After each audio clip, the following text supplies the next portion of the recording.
இளைய தளபதியா இருந்தாரு. அப்புறம் எங்கள மாரி இளைஞர்களுக்கெல்லாம் தளபதி ஆனாரு. இப்ப தலைவர் ஆகுறதுக்கான முயற்சி எடுத்திருக்காரு. சோ இத தலைவர் ஆயிட்டாரு. தலைவர் ஆயிட்டாரு. ஓகே, தலைவர் ஆயிட்டாரு. தமிழக வெற்றி கழகத்தின் தலைவர் அவர் தானே. ஆமா சார். ஓகே. சோ நான் தமிழ்நாட்டுக்கே நான் யோசிச்சேன். போய் திருநெல்வேலி தாண்டி போய் ஷூட் பண்றோம். அப்புறம் அந்த செட்டெல்லாம் அப்படியே இங்க ரீக்ரியேட் பண்ணாங்க இவிபி ஸ்டுடியோஸ்ல. இங்க பாதுகாப்போட அங்க வேணா ஊர் மக்களோட வேலை செய்யும்போது கஷ்டமா இருந்தாங்க. அங்க கலெக்டர்ஸ்லாம் இது பண்ணிட்டாங்க. இந்த மாதிரி வந்து ஷூட்டிங் நடத்த முடியாது நீங்க. இந்த படம் விமர்சனத்துக்கு உள்ளான படம். பட் இதில் அதோட மொத்த உழைப்பும் அந்த டீம் சிவா சார் இருந்தாங்க, டைரக்டர் சிவாவும் அவங்க டீம் எடுத்துக்கிட்ட எஃபர்ட் இருக்கு. இன்றைக்கும் அந்த படத்தை திருப்பி ஒரு வாட்டி போட்டு பார்த்தீங்கன்னா அவங்க என்ன உழைச்சிருக்காங்க தெரியும். கண்டிப்பாக பேசப்படும், அதில் எந்த மாற்றமும் கிடையாது. அப்படி பேசப்பட்ட அந்த all credit goes to Siva sir.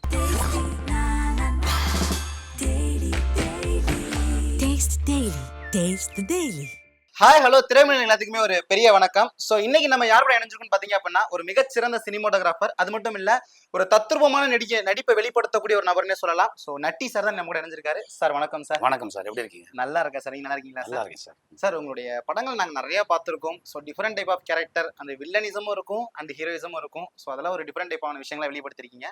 So எனக்கு பர்டிகுலர் உங்களுடைய சினிமோட்டோகிராஃபி ரொம்ப பிடிக்கும் சார். எனக்கு இதில் ஒரு சின்ன சந்தேகம் இருக்கு. என்னன்னு பார்த்தீங்கன்னா, இப்ப ஏஐன்ற ஒரு தொழில்நுட்பம் வந்துட்டு இருக்குங்கல்ல. ஸோ இந்த ஏஐ தொழில்நுட்பம் இன்னைக்கு இருக்கக்கூடிய இந்த சினிமோட்டோகிராஃபியை மிஞ்சுற அளவுக்கு வந்து வளர்ந்துருமா?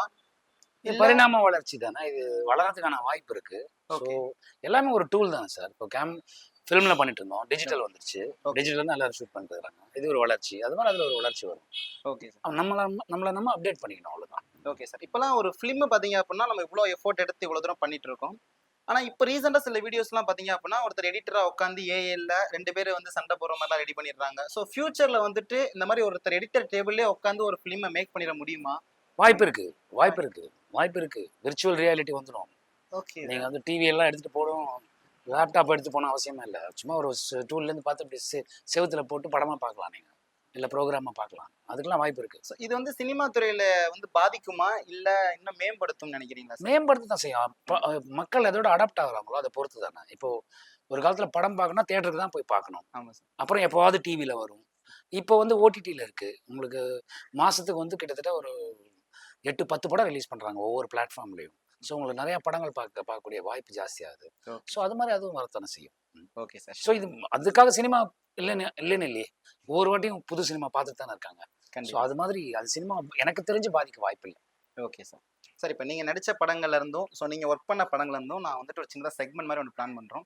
இந்த படங்கள்ல நீங்க வந்துட்டு இவங்க இல்லை அப்படின்னா இந்த படம் வந்து இந்த அளவுக்கு வெற்றியா இருக்காது அப்படின்னு நீங்க சொல்லுங்க. நான் ஒரு படமா நான் உங்களுக்கு காட்டுறேன் சார். ஃபர்ஸ்ட் வந்து இந்த படத்துல இவங்க இல்லைன்னா இந்த அளவுக்கு வெற்றி அடைஞ்சிருக்காது அப்படின்னா யாரு, எதனால, அது என்ன காரணம்? ஸோ முத்துக்கு முத்தாக அந்த படத்தோட வெற்றி மொத்தமே வந்து இயக்குனர் ராசுமுதிரனுக்கு தான் போய் சேரணும். அவர் அந்த அவர் கதை எழுதின கதை, அதுல இருந்த சென்டிமெண்ட் எல்லாத்துக்குமே அவர் தான் சொந்தக்காரர். நாங்கெல்லாம் நடிச்சோம், நாங்கெல்லாம் ஆர்ட்னா எங்களை வரைந்த ஆர்டிஸ்ட் வந்து அவர் தான்.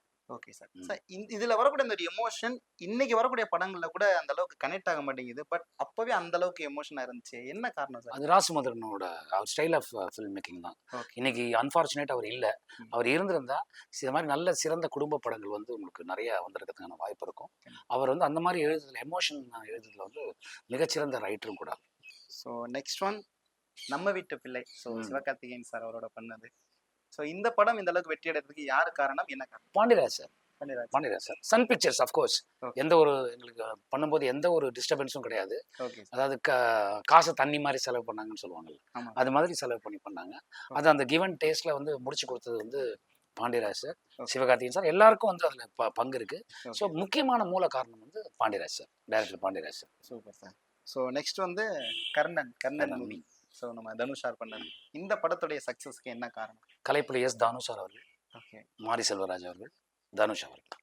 சரி. ஸோ அதோட உழைப்பு, அவங்க பண்ண உழைப்பு. ஆக்சுவலாக வந்து எப்படின்னா, நாங்கள் இங்கேருந்து போய் திருநெல்வேலி தாண்டி போய் ஷூட் பண்ணுறோம். ஓகே. நடுவில் கோவிட் வந்துடுது. அப்புறம் அந்த செட்டெல்லாம் அப்படியே இங்கே ரீக்ரியேட் பண்ணாங்க இவிபி ஸ்டுடியோஸில்.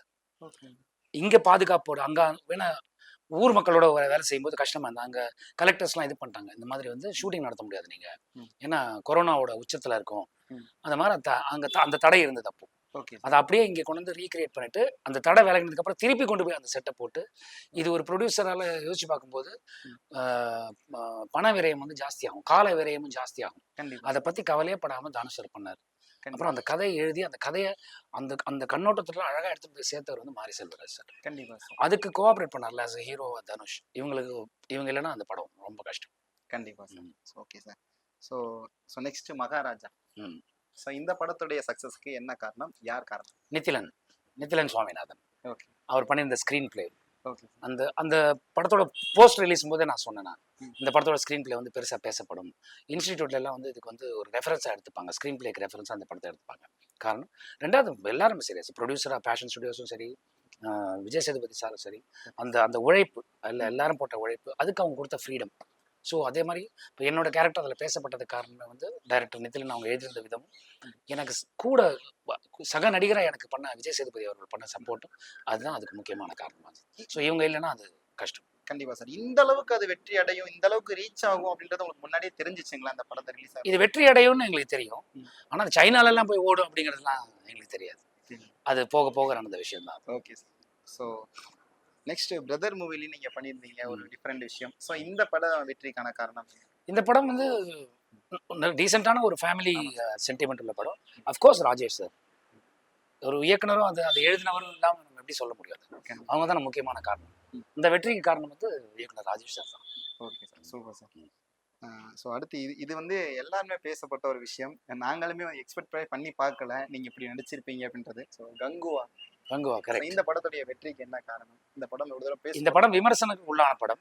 பட் இதில் அதோட மொத்த உழைப்பும் அந்த டீம், சிவா சார், அந்த டைரக்டர் சிவாவும் அவங்க டீம் எடுத்துக்கிட்ட எஃபர்ட் இருக்குல்ல.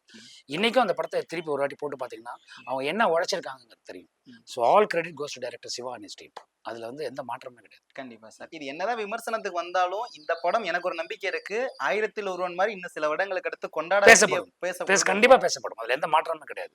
அப்படி பேசப்பட்ட அந்த all credit goes to Siva sir. Okay sir. இந்த படத்துல வந்துட்டு என்ன விஷயத்த மக்கள் வந்து பார்வைக்கு தெரியாம பேசு, என்ன விஷயம் மக்கள் மறந்துட்டாங்க இந்த படத்துல பாக்குறது? இல்லப்பா அது என்னன்னு தெரியல, எனக்கு கரெக்டா சொல்ல தெரியல. எனக்கு எப்படின்னா இந்த கான்டெம்பரரி விஷயம் ஓப்பனிங்ல வரும், அதை தள்ளி போட்டிருந்தாங்கன்னா ஒருவேளை இன்னும் டீப்பா கனெக்ட் ஆயிருப்பாங்கிறது என்னுடைய நம்பிக்கை. Okay sir. ஸோ நெக்ஸ்ட் வந்து இந்த படம் தான் வந்து நாங்க எல்லாரும் கிட்டத்தட்ட இன்னைக்கும் பார்த்தாலும் கொஞ்சம் கூட சலிப்பே தட்டாது, அப்படி ஒரு படம். ஸோ அந்த படத்தை பத்தி நான் உங்ககிட்ட கேட்கறேன். சதுரங்க வேட்டை. கரெக்ட். இதுக்கு இந்த வெற்றிக்கு முதல் காரணம் வந்து ஹெச் வினோத் அவர்கள். அவங்க பண்ணியிருந்த ஸ்க்ரீன் பிளேவாக இருக்கட்டும், அந்த பண்ண ஸ்கிரிப்டாக இருக்கட்டும், அது முக்கியமான விஷயம் அதுதான். அதுக்கப்புறம் அந்த படத்தை தயாரித்த மனோபாலா சார்.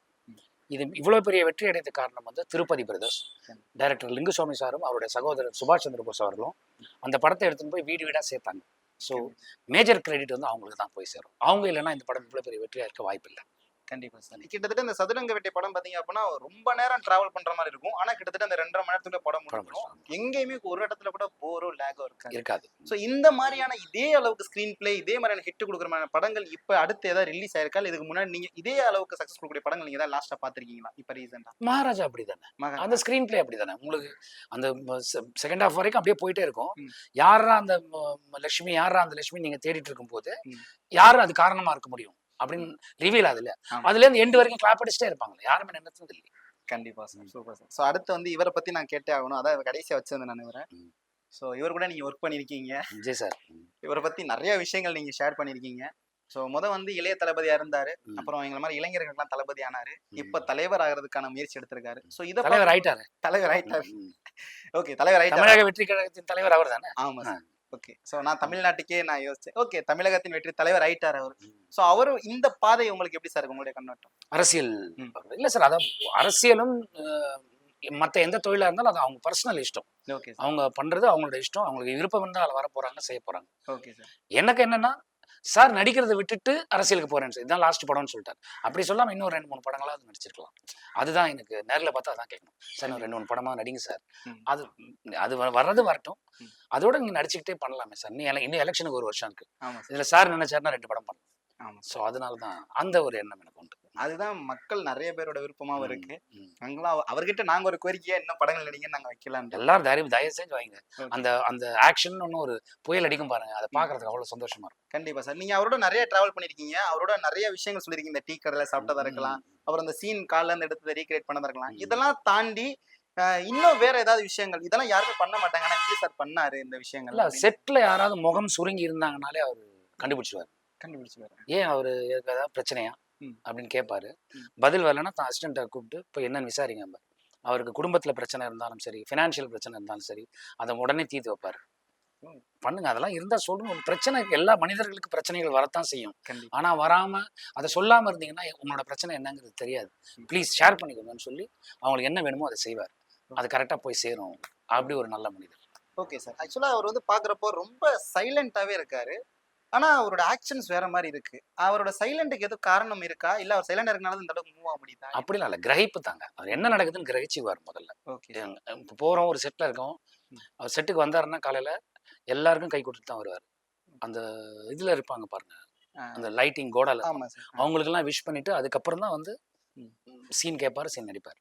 அதே மாதிரி நீங்கள் டைம் சொல்லியிருந்தீங்கன்னா, சார் காலையில் 4:30 மணிக்கு இந்த ஸ்பாட்டில் நம்ம இருக்கணும் சார் அப்படின்னு சொல்லிட்டீங்கன்னா, 4:15 பக்கா எல்லா ரெடியோட அவர் தான் முதல்ல இருப்பார். நான் ஆஸ் அ கேமராமேனாக கூட ஒரு 10 நிமிஷம் லேட்டாலாம் போயிருக்கேன் நான். ஆனால் அவர் ஆல்ரெடி இருப்பார். ஸோ அவர் அந்த டைமிங் மிஸ் பண்ணதே கிடையாது அவர். Okay sir. உங்களுக்கு ஏதாவது அவர் வந்து அட்வைஸ் சொல்லியிருக்காரா? இல்ல ஏதாவது உங்களோட வளர்ச்சிக்கு ஏதாவது விஷயம் விஜய் சார் சொல்லியிருக்காருங்களா? அட்வைஸ்லாம் இல்லை, ஆக்ஷன் ஒன்று பண்ணும்போது இந்த ரோப்பு கட்டி இதெல்லாம் பண்ணாங்க. அதெல்லாம் பண்ணும்போது நான் நடிக்க ஆரம்பிச்சிட்டேன்றது அவருக்கு தெரியும். அப்போ சதுரங்க வேட்டையில் ரிலீஸ் ஆயிடுச்சு நான் புலி பண்ணும்போது. அதை பார்த்து வச்சுக்கோங்க, இது உங்களுக்கும் தேவைப்படும். அந்த மாதிரி தான் அவர் ஃபன்னாவே அதெல்லாம் கன்வே ஃபன்னாகவே கன்வே பண்ணுவார். எப்போவுமே அவர் ஃபன்னாக தான் கன்வே பண்ணுவார். யாரையும் வந்து ஒரு அட்வைஸ் பண்ணுறேன், ஒரு ஃபோர்ஸ் பண்ணி சொல்கிறேன் அப்படிலாம் அதெல்லாம் படத்தில் தான் இருக்கும். நேரில் இருக்கும்போது ரொம்ப கலகலன்னு ரொம்ப ரொம்ப ரொம்ப பேச மாட்டார். பேசினா கலகலன்னு பேசுவார். Okay, super sir.